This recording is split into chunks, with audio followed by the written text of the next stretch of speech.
मैं लंबा कोई भाषण देने की स्थिति में नहीं हूं। मैं सिर्फ आपसे एक ही निवेदन करना चाहता हूं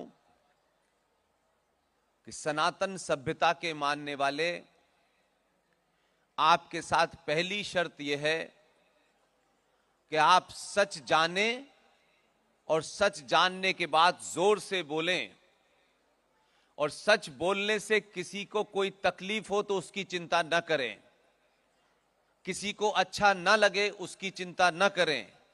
जो सच बोलता है उसे दुनिया में कोई हरा नहीं सकता। पिछले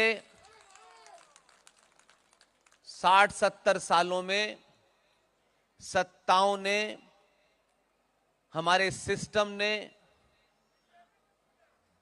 अपने आप को सच बोलने से बचाया, और इस देश में झूठ बोलने वालों की खूब बोलबाला हुआ।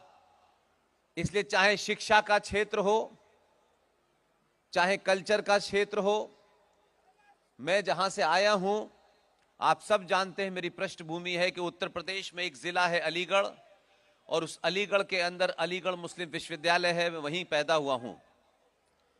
मुझे अफसोस है, दुर्भाग्य है इस देश का कि आज भी 2026 के जनवरी के महीने तक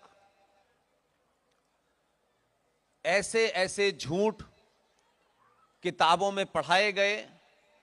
उसमें से एक झूठ की बात मैं इसलिए कहता हूं कि जो हमारे यहां एडमिनिस्ट्रेशन में लोग हैं, वो जो बैठते हैं, तो शायद उन्होंने भी कभी इस तरफ ध्यान नहीं दिया होगा। एक प्रोफेसर हैं, बहुत बड़े, अक्सर लोग तथाकथित सम्मान पाने के बाद बड़े हो जाते हैं। उन्होंने एक किताब लिखी है मॉडर्न हिस्ट्री की, जो हिंदुस्तान के कोर्स में पढ़ाई जाती है। और वही मॉडर्न हिस्ट्री की किताब अगर कोई आईएएस और पीसीएस के एग्जाम में बैठेगा और हिस्ट्री उसका सब्जेक्ट होगा, तो उसको वही लिखना है जो उस प्रोफेसर ने लिखा है।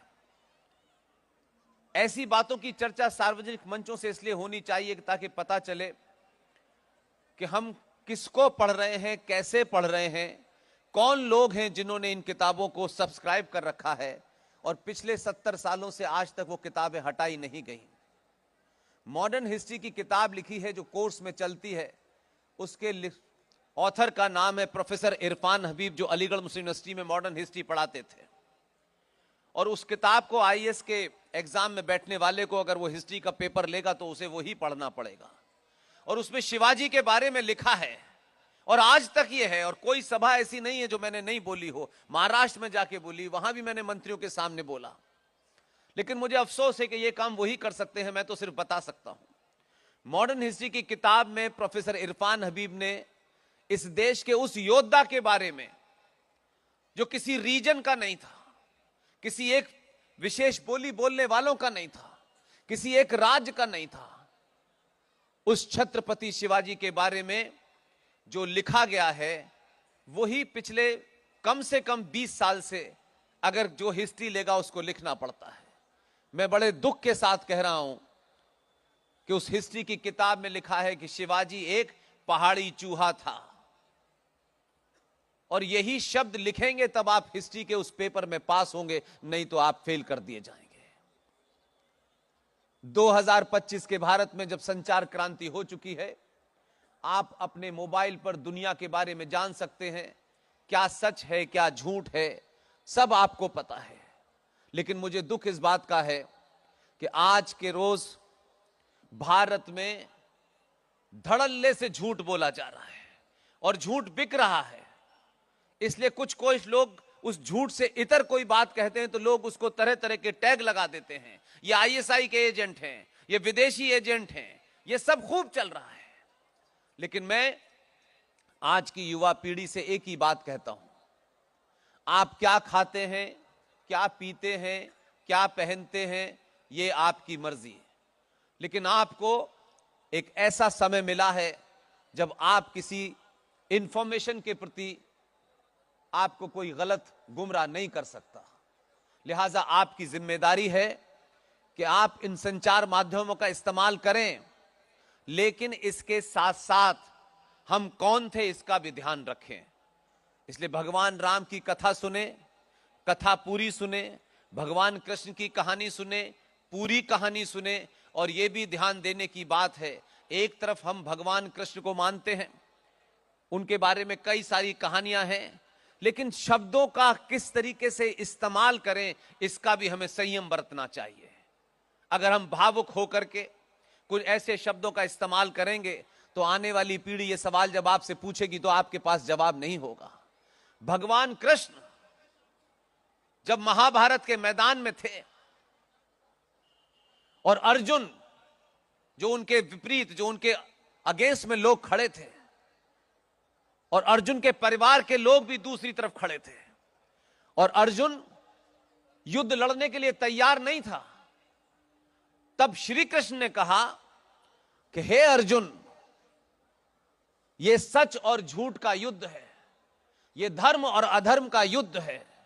अगर अधर्म के साथ तेरे अपने भी खड़े हैं तब भी तेरा कर्तव्य कहता है कि बाण उठा और अधर्म का नाश कर।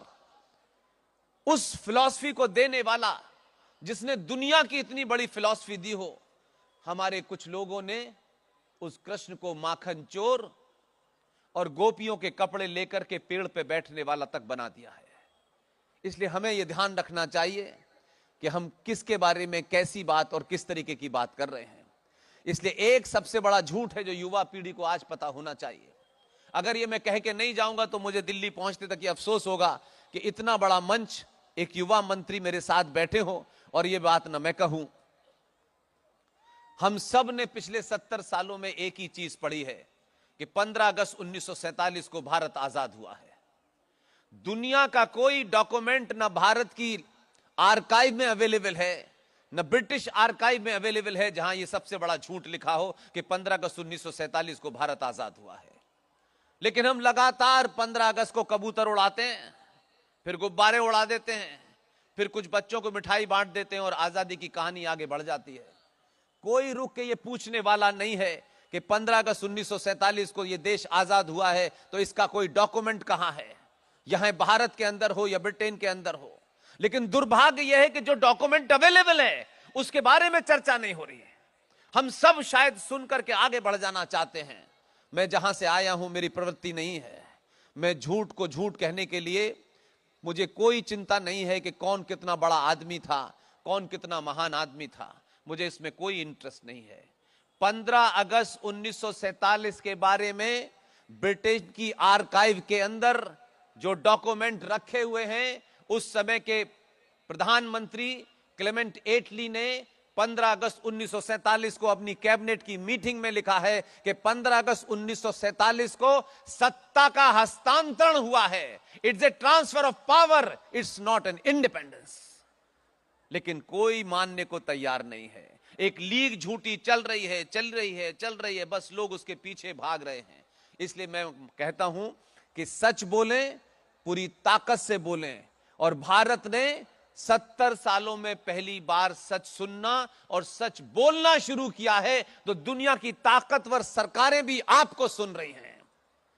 जो देश अपने आप को दुनिया का सबसे पुराना डेमोक्रेट कहलाता है, जो पूरी दुनिया में एक आइडियल बनाया जाता है, हमारे देश के बच्चे अमेरिका के बारे में क्या क्या सोचते हैं। आज अमेरिका का राष्ट्रपति एक सड़क छाप गुंडे की तरह पूरी दुनिया को धमका रहा है, और यही वो समझता था कि शायद भारत को भी धमका लेगा। लेकिन आपने भारत की गद्दी पे एक ऐसे आदमी को बिठाया है जिससे वो किसी से डरता नहीं है।